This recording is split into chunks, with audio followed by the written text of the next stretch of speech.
Wat is het Surinaams Bijbelgenootschap, of in de volksmond meer bekend als het SBG? De winkel aan de Henk Adamstraat nummer 39 is de meest bekende afdeling van het Surinaams Bijbelgenootschap. Het woord van God, werkelijk in de taal van het hart. Word vandaag nog donateur en helpt ons dit werk voor te zetten.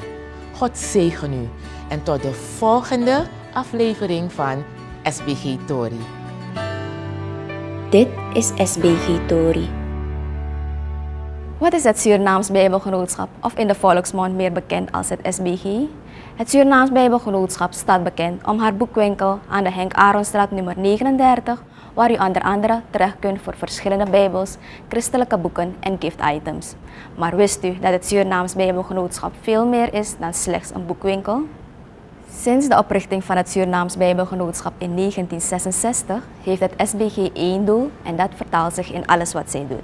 En dat is het vertalen en het verspreiden van Gods woord en dat liefst in de talen die het dichtst bij de hart van de mensen zitten. Nederlands, Sranan-Tongo, Sarnami Hindi, Surinaams, Javaans en vele andere talen. Het SBG heeft als streven in iedere Surinaamse taal de Surinamers te bereiken met het woord van God.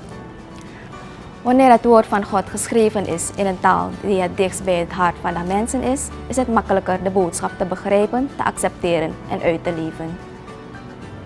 Het SBG bereikt jaarlijks duizenden mensen van verschillende taalgroepen in de kustvlakte, maar ook in het diepe binnenland.